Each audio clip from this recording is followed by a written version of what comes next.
we go. Let's talk about the Vancouver Canucks. You know, their top goaltenders from San Diego, Thatcher Demco, got hurt in the playoffs last year, never came back on the ice.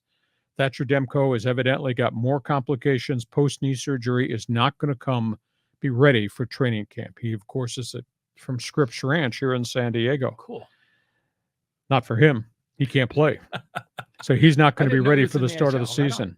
Now Vancouver gets another setback. The guy that replaced Demko and kind of carried the Canucks on his shoulders, he's got knee problems. He's in Latvia, and he might not be ready for the start of the season with the Canucks. So now Vancouver does not have goaltender number one. They're great veteran stars making a lot of money, Thatcher Demko, and may not have Artur Silovs, who was the talk of the NHL playoffs last year.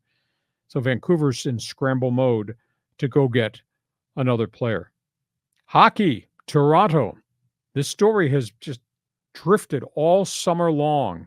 Maple Leafs have massive salary cap problems. Mitch Marner is in his final year, $10 million. Report as of this afternoon, the Maple Leafs are talking about trading Mitch Marner to the Pittsburgh Penguins, led by Sidney Crosby.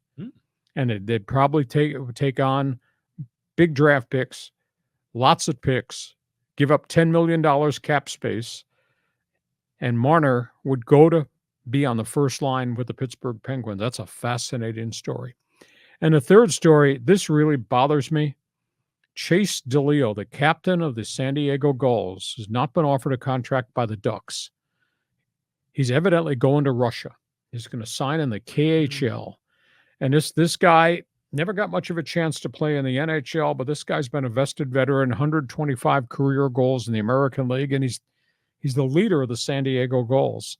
I'm disappointed, because he's a good guy and a good player and has been trustworthy as a leader.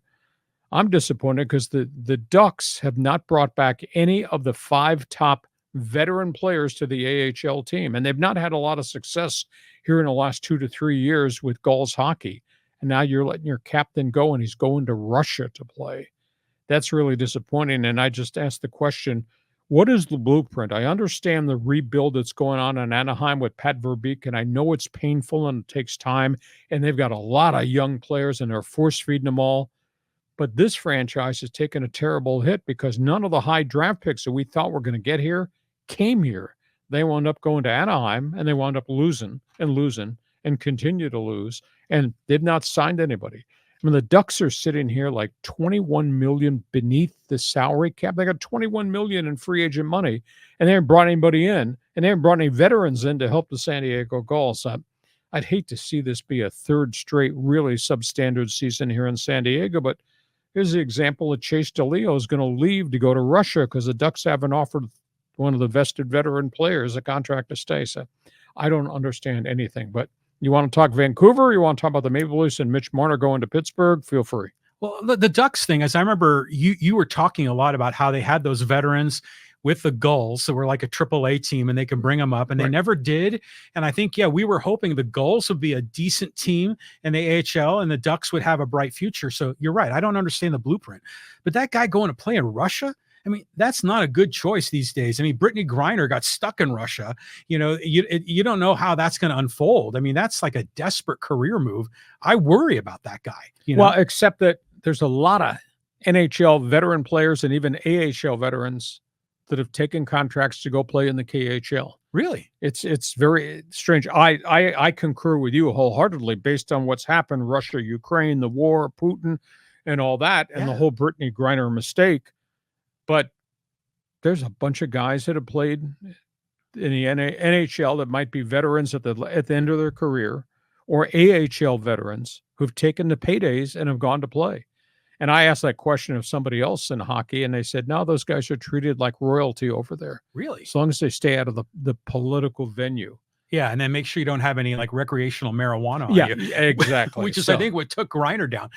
The other comment I want to make is that the Canucks, I love their logo. I mean, that whole artistic style that you see like with the Seahawks, and it's that whole Northwestern America. My family, we were in Vancouver a number of years ago, had a great time, really in a vibrant city. Oh, great city. And had a lot of San Francisco vibes, I remember, while we were there. but we were traveling through this park that's on the end of a peninsula on the city, and they had these big totem poles that had that same style of artwork, and things that we also saw in Alaska. So that whole vibe is kind of cool. Yeah. So good for Vancouver to have like a legit #1 pro sports team, because they lost the Grizzlies. I like to see Vancouver have something to love. And not have either one of their goaltenders. I mean, we're just weeks away from the start of training camp, and there is no Thatcher Demco. And now the story that broke at noon today about Artur Silvios, who just saved him last season and backstopped him deep into the playoffs. And now he's got a knee injury, and he's back in Latvia, and they don't think he'll be ready for the start of the season either. That's not good news. So Hockey Hotline is open if you want to get involved. Our podcast is brought to you by Dixieline Lumber and Home Centers. There are